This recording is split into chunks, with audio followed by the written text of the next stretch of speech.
Welcome back. Now, the glue holding together the One Kenya Alliance continues to be tested with the ever-changing political environment. Will the formation hold until August the 9th? That is a big question tonight. And to have this discussion with us, we are privileged to have Simon Gekuru, Secretary General, NC Party, who's joining us from our City Center studios. Bwana Gekuru, good evening and karibu sana. Thank you very much, Fred, and good evening, viewers. Thank you for having me. Karibu sana. The Honorable Mutula Kilonzo Jr., Senator Makueni County, is also joining us by way of Zoom. The Senator is also the Deputy Party Leader, Wiper Democratic Movement. Good evening, Senator. It's good to have you with us today. Good evening, Fred. It's been a while. Yeah, it's been a while, and it's good to have you for this discussion. Also joining us later on, the Honorable Dr. Chris Wamalwa, MP Kiminini constituency, is also the Secretary General of the Ford Kenya Party. Now, gentlemen, even as we wait for the Honorable Dr. Chris Wamalwa to join us, let's start with the latest news, because this touches on OKA Alliance as well. A new breakaway party, the Democratic Action Party Kenya, DAP-K, has just been launched today. And it looks set to complicate the situation for the One Kenya Alliance, especially for Ford Kenya. And I wish Dr. Chris Wamalwa was in for this. But yes, we can start with you, Bwana Gekuru, because ANC is also a big party within the Western Kenya region. The Democratic Action Party also looks like it's going in the same direction. This definitely has changed the game. What is your official reaction to this, Simon? Well, we've seen that there is a new outfit in town, and as you can see, these are people that were trying to fight their way in Ford Kenya, and for one reason or the other, they never managed to succeed. So in our opinion, these are just cowards. These are just people who don't want to join their kingsmen in this whole struggle over New Kenya.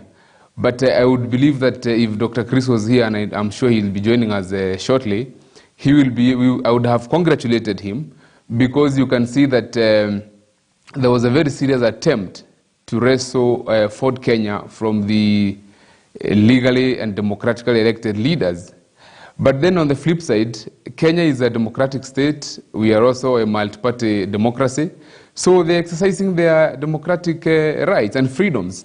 Mm-hmm. But all I can tell you is that OKA in Western Kenya is extremely very strong, especially because two of our main principals, His Excellency Musalia Mudavadi and Senator Masika Wetangula, are from that region.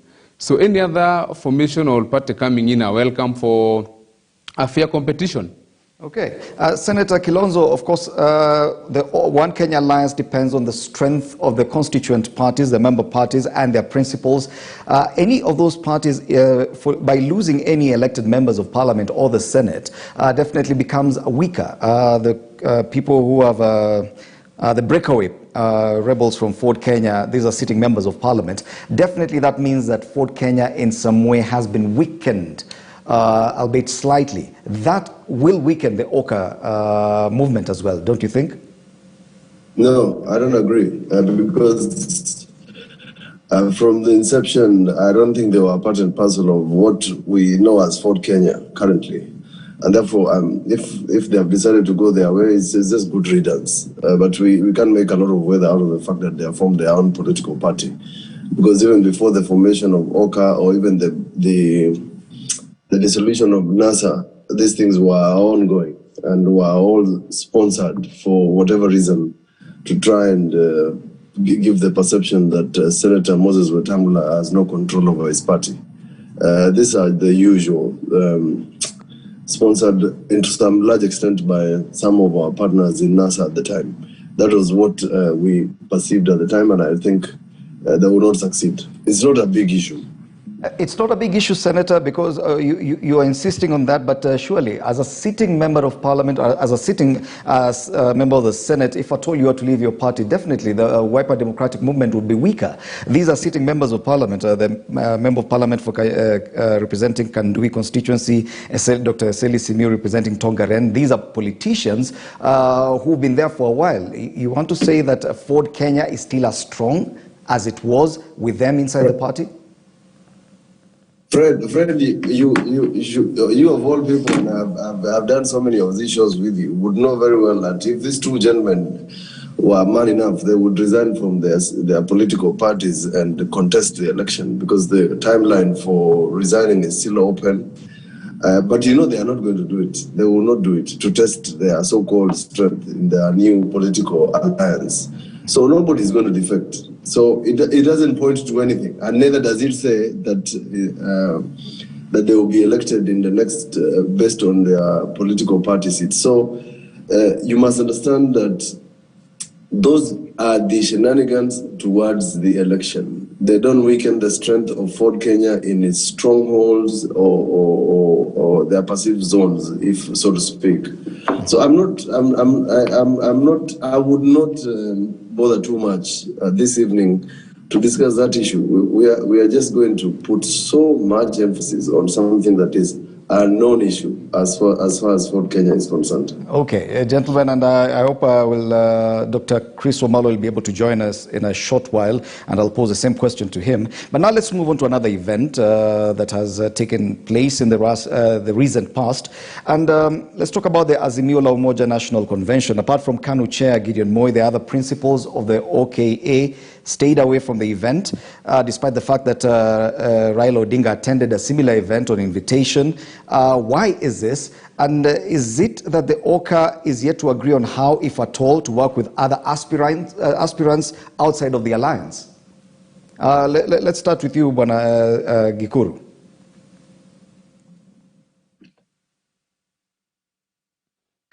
Hello, Simon, are you still with us? Okay, we can't get Simon. Yes, but I missed your last lines. I didn't hear your last statement. Okay. If you could kindly come again. It's in reference to the Azimio la Umoja National Convention. We saw that apart from Gideon Moi, all the other OKA principals stayed away from the event, despite the fact that Raila Odinga had attended some of the events on invitation, not all of them. And the question is, why was that? Why did that happen? And is it that the OKA is yet to agree on how, if at all, to work with other aspirants outside of the alliance? Well, to start with, the fact that the OKA principals, other than Senator Gideon Moi, never attended the Azimio, is not in any way related to our processes of identifying the flag bearer for the coalition. And Senator Mutula Kilonzo is here, who has the experience because he worked around the CORD coalition. He was there when the NASA was being formed. And of course, we are now benefiting from his experience as a seasoned negotiator in terms of coalition building. So our principals not attending the Azimio event has nothing to do with our processes of nominating our presidential flag bearer. But then you have the history that NASA broke down primarily because of lack of trust. There was deficit of trust. And so when Raila Odinga, former Prime Minister, invites our principals to attend his Azimio, I want to tell Kenyans that given the way he has treated his brothers previously, this is not somebody that you would say you would trust again, especially when it comes to matters of national interest, like giving him the ticket for your coalition to run for president. Mm-hmm. And again, I would want to pose a question. Who is Raila Odinga without the deep state support? Who is Raila Odinga without the support of his former NASA partners? He's a very, very weak candidate. If you removed the so-called deep state, the state backing, because you could see a lot of state machinery, if you look around the way he has been conducting his campaigns. So I think is that the main as OKA we are very focused, and the Senator will confirm this. As OKA we are very focused, as Senator is going to confirm, and in due course we are going to name our flag bearer.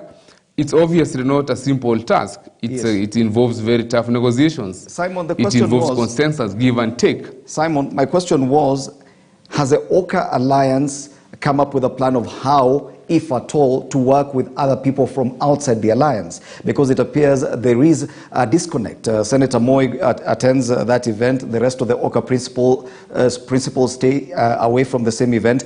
Is it are disconnecting as far as they're working with other leaders from outside the alliance?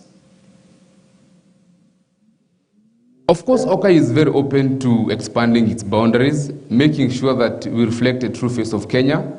And in that regard, we are engaging, for example, the Mount Kenya Unity Forum. We want to see the coast region is represented. We want to have a true reflection of the Kenyan society. So we are open and we have a strategy and we exactly know where we want to take this republic.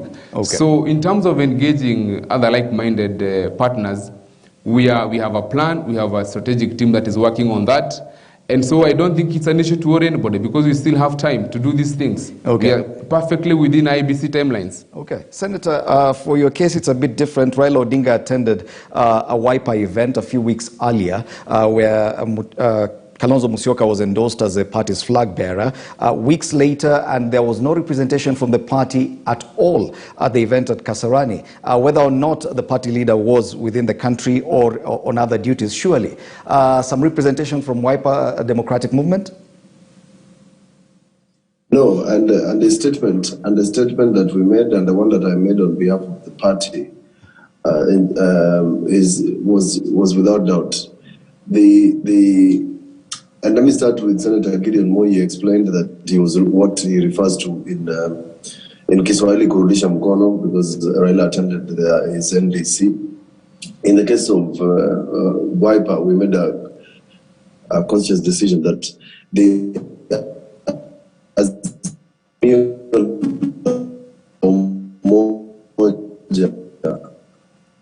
promise didn't give it, and the Azimio party, and therefore the Azimio have come up with one vision, because the exclusion of Wiper in those gatherings was only targeted at endorsing Raila Odinga. In fact, I've said, and I must repeat, and for the avoidance of doubt, that even the Mount Kenya Forum, as far as I'm concerned, were only trying to just pull wool over our eyes. But I was convinced that their decision to endorse Raila was and without a doubt. So it's not refusal to attend. It's that we were not part of the Azimio. So the attending of the Azimio and the endorsement of Raila would have meant that the rest have either accepted, etc., etc. And yet Azimio was a part of a consultation, and you could see the number of people who attended.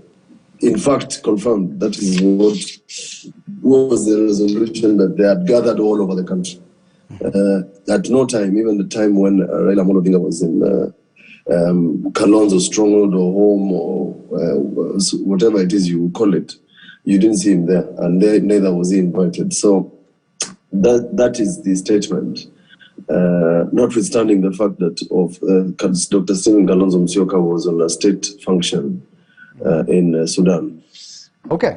Now let's talk much more about the dealings of the alliance within itself. And Simon, you mentioned something about the operations of NASA and what led to its collapse, the fact that some of the members and their behavior may have led to the collapse of the NASA coalition.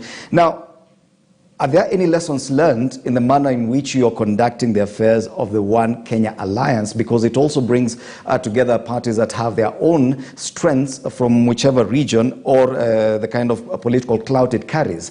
How different are you conducting the affairs of OKA to ensure that it does not go the same way that NASA did, given the fact that most of these individuals are the same ones who are in NASA? Simon? Yeah, there are obviously very, very many lessons to be learned from what has happened in the defunct NASA coalition.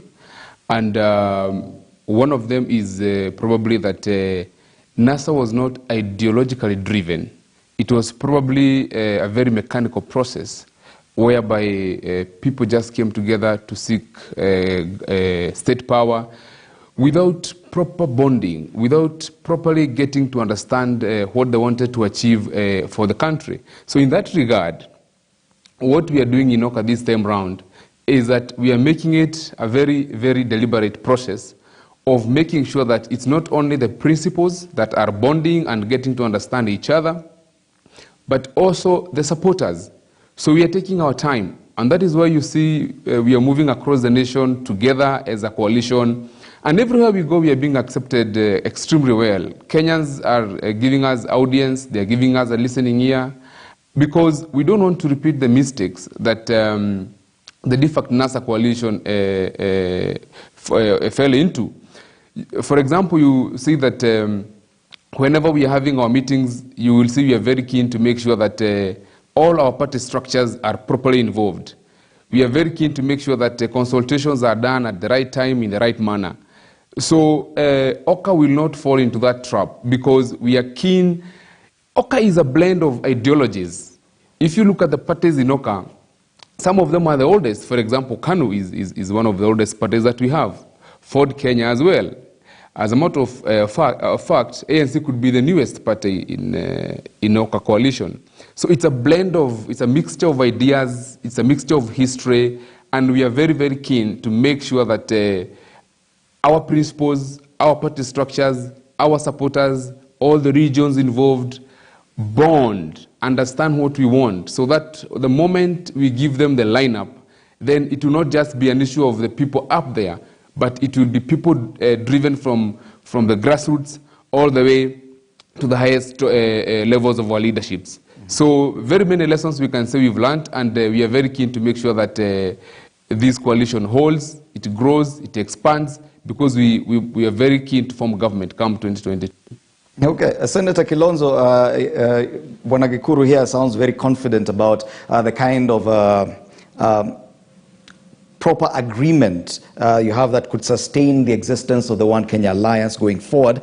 But it could be said the same thing happened with NASA. There was actually a written agreement, and probably some people failed to live to that, and that's why the NASA coalition could not exist any longer.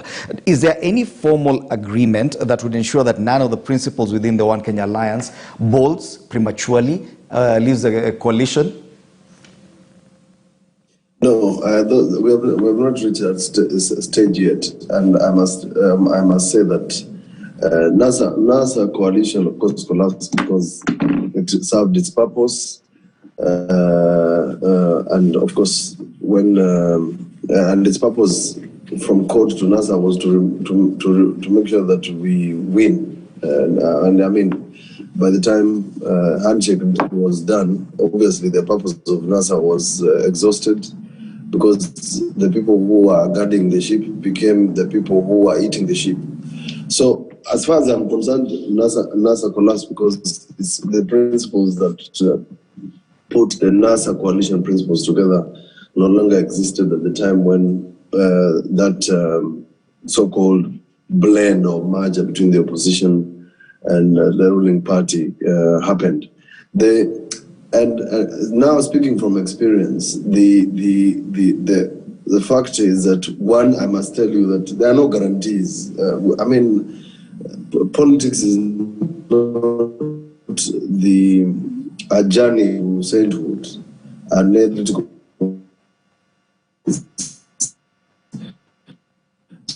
so there. We do apologize for that slight network interruption, but we'll get back to the senator. And I do understand that Honorable Dr. Chris Omalo is now able to join us via way of phone. Daktari, good evening na karibu sana. The first question when we started this show was about the latest happening today, the formation or rather unveiling of the Democratic Action Party Kenya by Wafula Munyinyi and Dr. Eseli Simiu, members of parliament who are previously, or actually are still allied to Ford Kenya because they're sitting MPs courtesy of the Ford Kenya party, them exiting and actually unveiling a different party that they'll use next year. This will definitely cause ripples within Ford Kenya. It definitely weakens your party. What do you have to say to this new formation?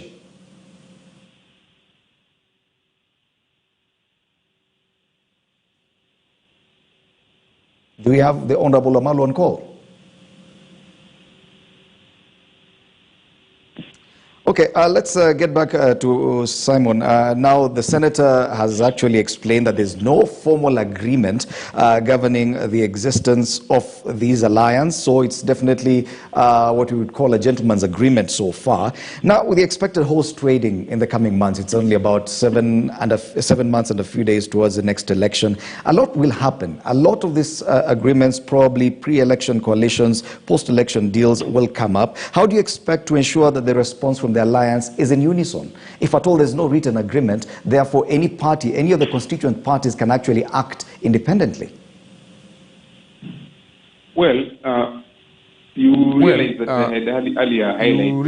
I had earlier highlighted that we have what we call the technical team for the coalition that are meeting every now and then to ensure that the OKA coalition is reduced into a written document rather, which document will then be deposited with the registrar of political parties. And so we don't want to just repeat the mistakes of what happened in the past. So we want to be very keen to ensure that this document is thorough, this document is comprehensive, each and every detail is put in the coalition agreement. And also remember that, as I said earlier, we are open to other people joining us, other politicians, other political parties, probably other coalitions. You never know. OKA may actually metamorphosize into a very different formation altogether. So it's an issue that we feel it's not conclusive yet, because it's work in progress. It's a growing coalition. So in due course, you will see when the time is right, it will be reduced into a writing, deposited with the RPP, and this will be at a point whereby everybody in the coalition, every partner, whether considered big, small, junior or not, will feel very comfortable with whatever agreement that we shall finally zero down to. And when will this be? When do you expect to have a proper agreement that can actually run the affairs of the One Kenya Alliance in a formal manner? Fred, as I said earlier, we are perfectly within the IBC timelines. And again, I would want to invite our supporters, our party members, coalition members, to just look at history and see how winning coalitions that won elections at the point in which they crystallized. For example, if you look at the first time Mwai Kibaki became president, when the NAC coalition was formed, it was barely 3 months to elections when the LDP moved from KANU and they came in, and then we had the famous Kibaki Tosha. So we are perfectly within time. Again, come and look at even the URP TNA coalition.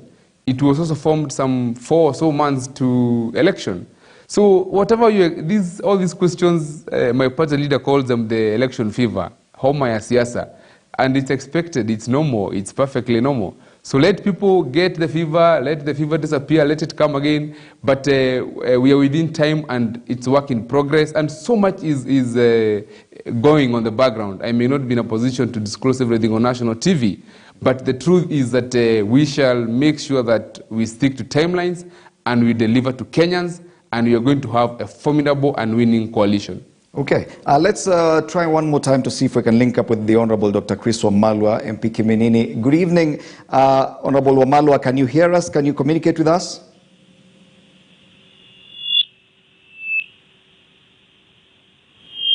Honorable Wamalwa, can you hear me?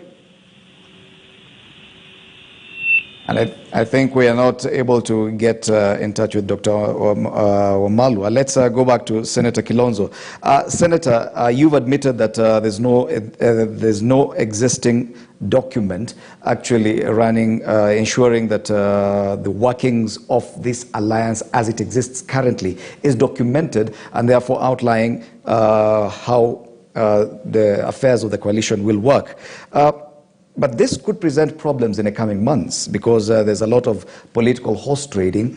People are looking for running mates, people are looking for coalitions, and any other kind of agreement that could, in the lead up to the election. Some of the members of the One Kenya Alliance have been touted as possible running mates for other candidates, whichever candidates this may be. What if one of the principals in OKA is offered a running mate position by any other candidate who's not a member of the alliance? Would the other principal support such a deal? Are you asking me to speculate?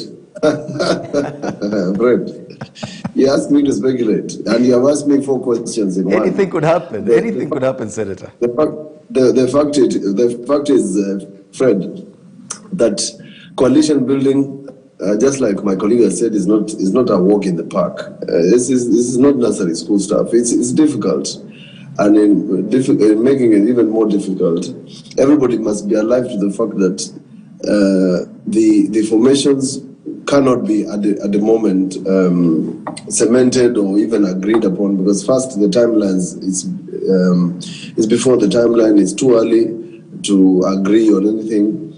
3, many people in the political circles are still deciding, and we are still trying to win as many people to our side as possible, because then that's the only reason it is truly a One Kenya alliance.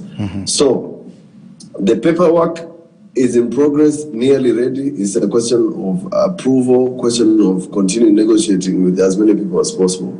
As to whether one of the principals has been offered or will be offered a running mate position, that is the sort of rumors that I read, just like you. But speaking from Wiper, my party leader, I can tell you has not been offered a running mate position by anybody. And I can speak also for Musalia Mudavadi, leader of ANC. He has been very clear that he is running for presidency, and therefore, we can also speak boldly for Senator Wetangula. They have not been offered any of those positions, and if those positions were offered, ideally they would tell us that they have been offered such positions. But I can bet you that those positions will not come, because the other coalitions don't have a running mate for any of our principals. Friendly Mundi, that must be underlined. They do not have the position of running mate for either Kalonzo Musyoka, Gideon Moi, Musalia Mudavadi, or even Wetangula. They are not, because both Raila Amolo Odinga and William Samoei Ruto will pick their running mates from Central. And you can quote me. Thank you. Okay, so then what are your options? How do you rate your muscle as One Kenya Alliance? If at all you are to unite the numbers, do you think you stand a chance of being considered a deciding factor in the next elections, if at all you stick together, Senator? Of course, if you do your mathematics correctly, and if you follow the last general elections, and I'm just talking about the recent 2 general elections, presidential elections, even 10,000 votes will matter.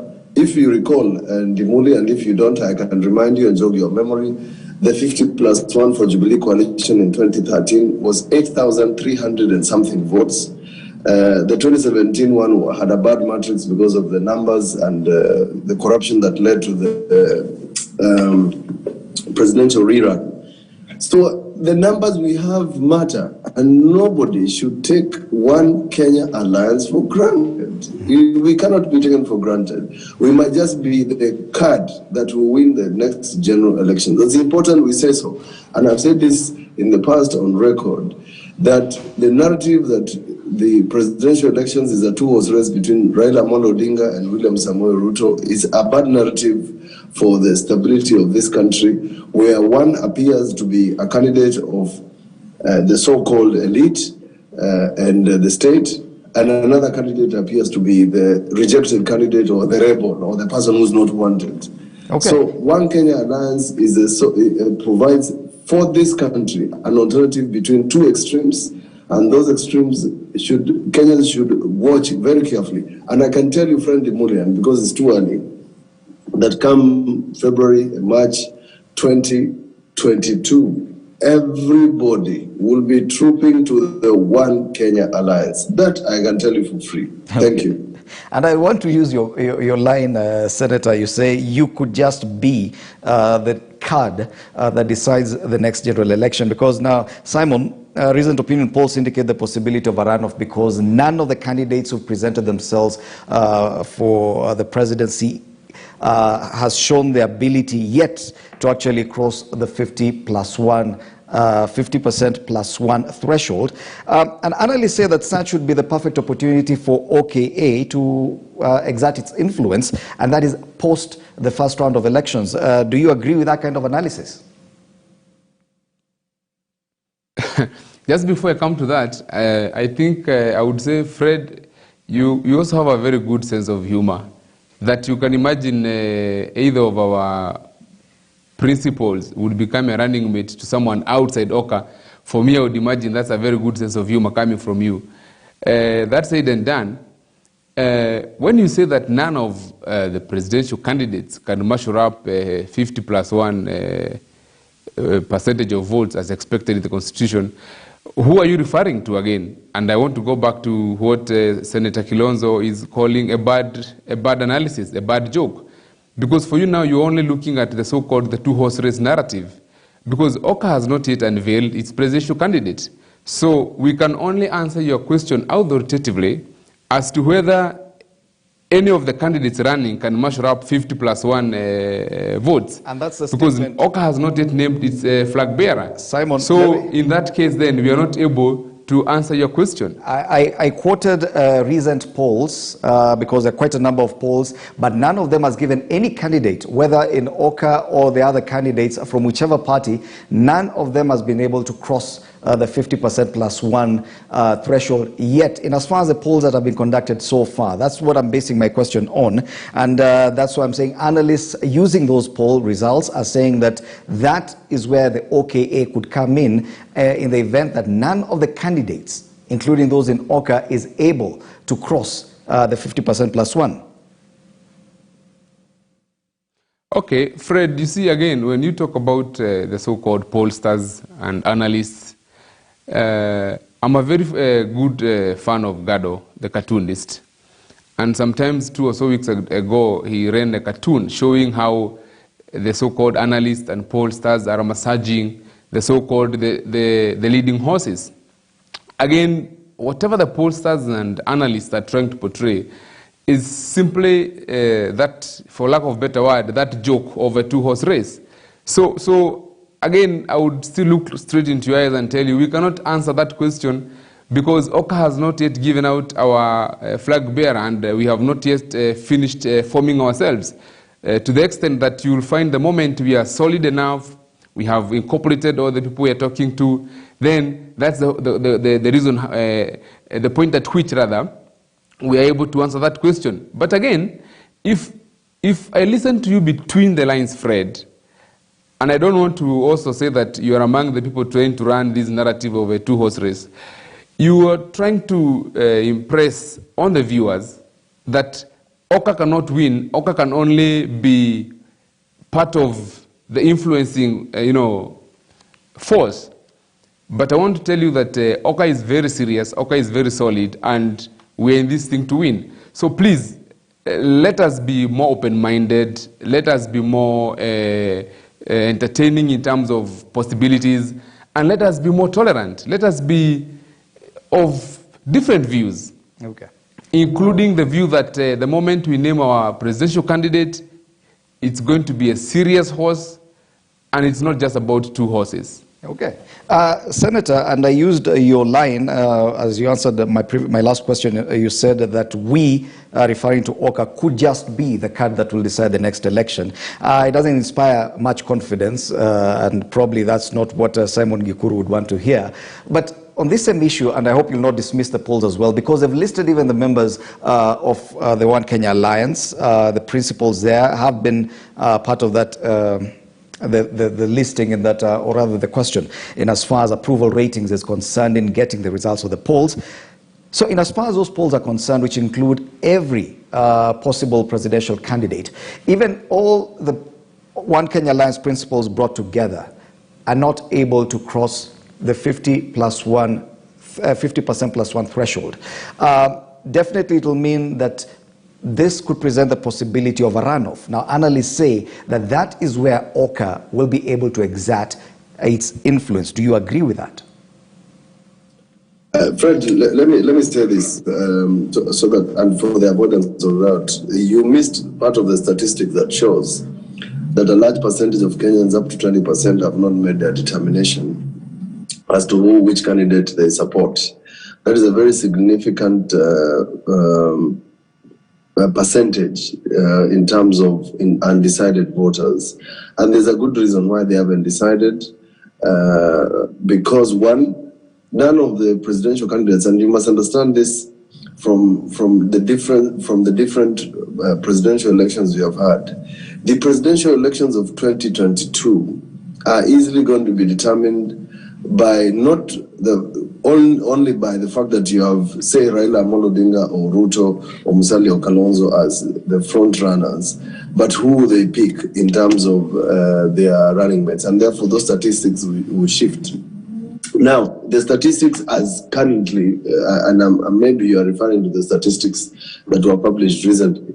If you read the current pattern, they are just talking about largely where the majority, where Raila Amolo Odinga and William Samoei Ruto have galvanized support, or where they have gone to campaign currently. OKA has not campaigned insofar as a presidential candidate is concerned. OKA has not named its or presidential bearer, therefore a deputy, and neither have the other two contenders who are in the race. Now, what that means, Fred Ndimuli, conversely, because you are asking to speculate, those are not exactly real-time figures, is that even the other presidential contenders who appear to be 1 and 2 can also be the determining factor in terms of they are the ones who can cause the runoff where the leading contender is from OKA. That is also a distinct possibility. And the possibilities, anybody who is going to this presidential election must prepare for that possibility. It's not a possibility of if, it's a high possibility, and that threshold can easily change. But it's also possible that the two leading contenders can end up supporting a presidential candidate from OKA. So the possibilities can be 1 to 10, there could be many. But from what you have said today, it is based on those statistics and without a decision or made by the undecided voters who are 20%. It appears, if the polls were called today, no presidential contender would win the 25% in 25 counties and would get 50 plus 1. Thank you. Okay, and anything is definitely possible. But now let me take you to another issue, and President Kenyatta's seeming preference for one of the many luminary leaders who are vying for the presidency has left many of you quite uncomfortable. Why is this? Because the question I ask, Simon, is if at all President Uhuru Kenyatta would offer his support to the candidate of your choice right now and say, this is my preferred successor, would you be complaining? Because it appears many of you are criticizing his preferred choice, the fact that he has actually come out and seemingly indicated his preference. Fred, let's first agree that the president has only one vote. Let's also agree that the Jubilee administration has a lot of baggage. And I believe that anybody that the president supports will be seen also to have this baggage transferred to them. So I think first and foremost, ODM and former Prime Minister must be very, very careful with the so-called support from the president, because he could also be easily setting them up for failure. So I wouldn't be very quick to trust, if I were ODM and Raila Odinga, I would not be very quick to trust the fact that Uhuru is even parading me on a national platform during a national celebration, breaking all protocols and inviting me to speak. I would be very, very worried. Because we know historically that regimes, whenever regimes are coming towards their end, they're usually very unpopular with the voters. So one would imagine probably is the president just trying to manage his handshake partner, and probably when the right time comes, he drops him like a bombshell. I don't know. But ODM must be very careful. Coming to the question whether if it were one of our principals in OKA that was being supported by the president, whether probably our attitude and reaction would be different. Oh yes, it would be very different, because we don't want to get entangled with the laws, the failures, and the misgivings of the Jubilee administration. So I think the president must, in very, very clear terms, be told that he is the one who is failing in terms of managing his deputy, on one hand. On the other hand, the fact that he seems to be supporting former Prime Minister, you can argue that he's trying to seek for a third term, which is unconstitutional and illegal. So let the president get his baggages. On one hand, his deputy, who has been with him for the last 10 or rather 9 or so years.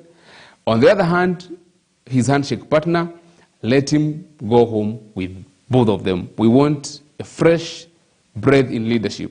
We want fresh leaders. So I think this message should be very clear, that both of these so-called two horses are a creation of President Uhuru Kenyatta. So let him carry both of them and go into his retirement with all of them. Okay, Senator, do you agree with Simon that there's nothing to gain from an endorsement by the president? No. Strictly speaking, my advice has always been, and my advice to my principal is that if they seek an endorsement, they will face what we call an incumbency curse. And the incumbency curse should be followed from history in 2002, where the endorsement of the current president led to whipping by NAC. So, I mean, history will repeat itself if any of them attempts to get a direct endorsement in that regard. But what I think it is, for the benefit of our viewers today, is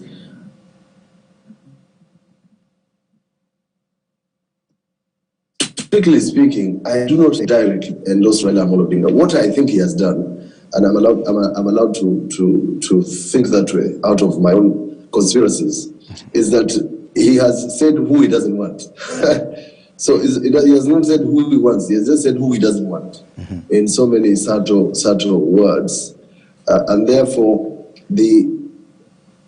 in terms of how he wants to do this, my view to him would have been that as the person who is a symbol of national unity and the constitutional that too, he should be very careful about what body language or what messages he sends, because his address during Jamhuri Day, where he sort of gives a through pass to Raila Amolo Odinga during his speech or after his speech, is not a direct endorsement, but creates an impression. Which impression is that, we are sharing a platform. That impression can only lead to one conclusion, that he has a favorite son amongst many sons of Kenya, which will work, in my view, dangerously against Raila Amolo Odinga. And I don't think, from history, he needs that sort of to be carried around or cuddled so that he appears as if he's a favorite child. It's not necessary.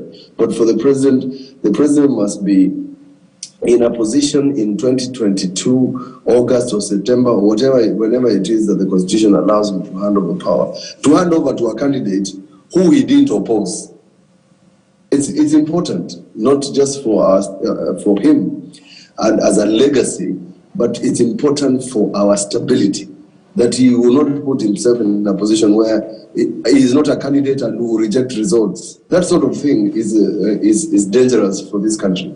And that is my advice to the OKA principals, that they should work with the president towards a free and fair election. Means that a free and fair elections where we escort the current president, to his vehicle or to a chopper and tell him goodbye, whether he's going to Gatundu or someplace. The same way the Americans do. We wave him, we bid him adios.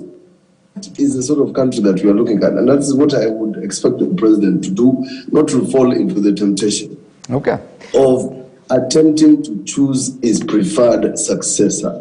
It has worked, it has not worked. In 2002, it will not work. President Mwai Kibaki is a good example of a transitional president. When he came to the presidential election, although from history, and friend Muli can confirm, he had a preferred choice.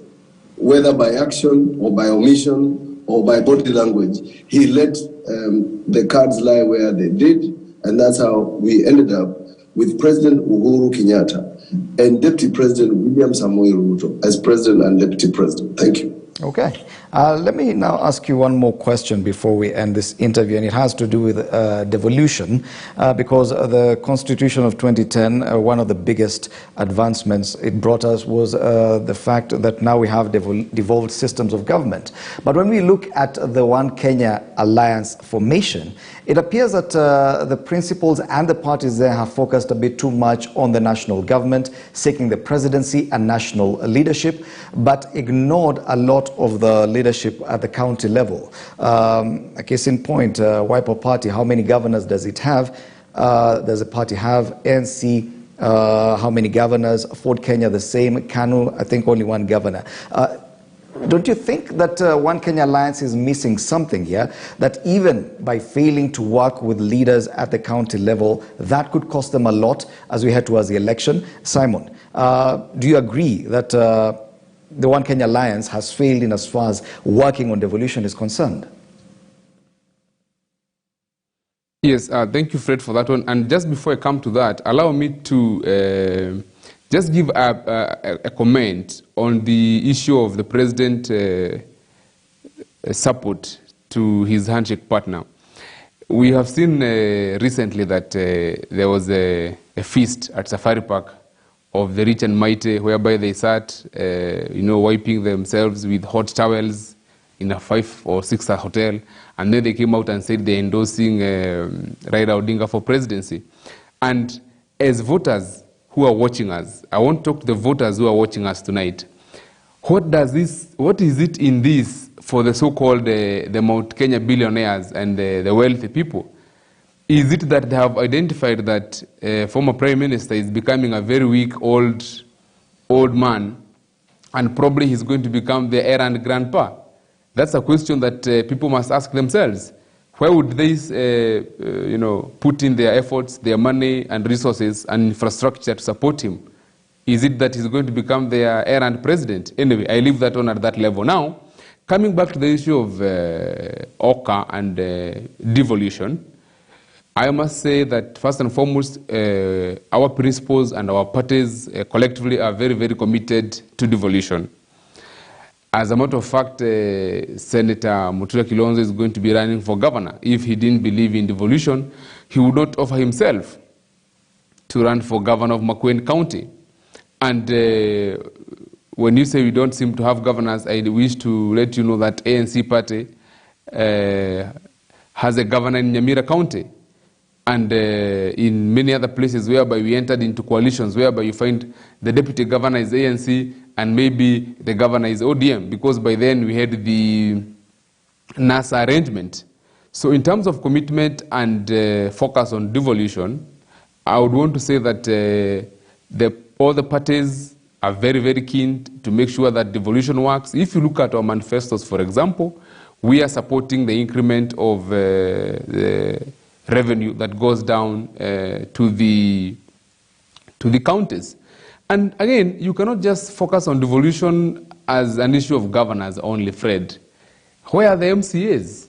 Where are the speakers of county assemblies? For example, in ANC, we have close to 100 or so MCAs. MCAs for me are even a more important concept and, aspect of devolution than governors, because they are at the very, center. They are the nerve center of devolution. If you look at, for example, the county assemblies for the respective counties where we have our strongholds, you realize that we are very, very strong in terms of numbers, in terms of controlling the assemblies. And so I would not want to focus on governor only. When you talk of devolution, we are talking about deputy governors, CECs, we are talking about senators, we are talking about MCAs, we are talking about that whole structure of the devolved government. And for goodness sake, Fred, Senator Mutula Kilonzo is the main spokesperson, the one who speaks for the devolved unit of Makueni County, and he's here with us. So we are very solid when it comes to devolution as a coalition. Okay, Senator, the fact remains that even for Wiper development movement, even within the Ukambani region or lower eastern region where its political base is domiciled, the number of governors allied to the party, it's a big question, surely, even as you seek to occupy that position. Definitely there has a question to be asked when it comes to these parties under the One Kenya Alliance and their relationship with the county governments, because even most of the governors allied to the Wiper Democratic Movement have since switched allegiances. Fred, you're not, this evening you're letting me down because you're not very good on your facts, and neither are you good with history. Now, you have forgotten that 26 out of the 47 governors are easily on their retirement. That includes Alfred Mutua, Governor Joho, Governor Kingi, Governor Mvuria, Governor Kibwana. Those people are on their way out. As we speak, and just to mention a few, One Kenya Alliance has Senator Sakaja, it has Senator Malala, it has Chris Wamalwa, it has Mutula Kilonzo Jr. What are you saying? I mean, what examples are you using? Why don't you use those examples to show that One Kenya Alliance has actually pulled new fresh blood into devolution? So the people who have been speaking to devolution, speaking about devolution, defending devolution, and the people who One Kenya Alliance is associating with. That includes myself. That is the sort of narrative that you should be talking about. Now, strictly speaking, in terms of the election, we are 8 months into the general elections. Now, if our competitors are banking on dealing with outgoing governors, we wish them well, because you cannot gauge what is going to happen in Makueni based on what Kibwana is doing, or what is going to happen in Machakos based on what latest video Governor Mutua is going to shoot. I mean, that is not the matrix. And if that is what is going to happen, then I feel sorry for them.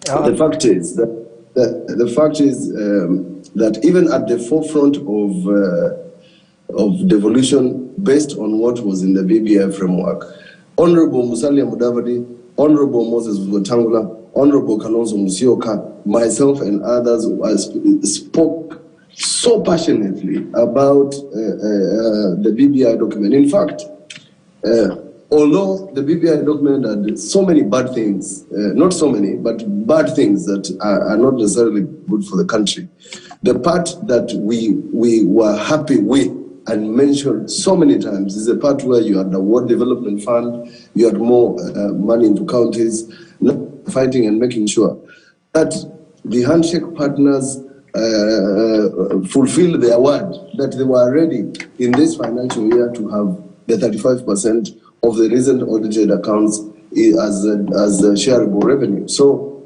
we are going to champion, and at Senate we are going to say, give us the 35%. Haki yetu is 35%. Okay. So, and lastly, to agree with my colleague that you cannot gauge what is going to happen in the counties, Fred Mimoli, based on who you see at the front, based on the county government. You cannot tell what is going to happen in Mombasa. You cannot tell what is going to happen in Makueni simply because, or what is going to happen in Elgeyo Marakwet, simply because you have seen Governor Twagos right at the front. In fact, in other political formations, you will not even see the governors. The only reason Fred Mimoli governors are involved in this campaign is the same reason ministers are involved. It's just a way of getting coffers to spend in campaigns. There's no other reason they have been conscripted into this framework. Thank you. Okay, thank you so much, Senator, the Honorable Senator Mutula Kilonzo, Senator Makueni County, also the Deputy Party Leader, Wiper Democratic Movement, and Simon Gikuru, Secretary General, NC Party, for joining us for this conversation. It is sad that we couldn't get the Honorable Dr. Chris Wamalwa, MP Kiminini, to connect with the discussion, but either way, the conversation continues online at KTN News KE. Use the hashtag NEWSLINE. And just before we leave, a quick look at the newspaper tomorrow. I hope I can get it fast enough. Yes, and the front page of the Standard on Wednesday. We could have it on screen. New party backs Raila, cautions Mudavadi. That's the main headline on the Standard this Wednesday. ODM leader's quest for presidency got a boost after a breakaway faction from Senator Moses Wetangula's Ford Kenya party backed him and urged ANC leader to join the team if he wants to be part of the next government. That's a big headline tomorrow. Other headlines: court orders Kinoti's arrest over gun saga, and judge stops state order on COVID jab. Remember the numbers we were looking at, and that spike in COVID numbers, and definitely a call for people to be extra careful going forward into the holiday season. So get yourself a copy of the Standard on Wednesday and get to read all these stories, fresh and hot. The Bold newspaper. Well, this is where we come to a close of this edition of Newsline. On behalf of the entire team behind today's show, including our sign language interpreter, Damien Evans, my name is Fred Indimuli. Good night.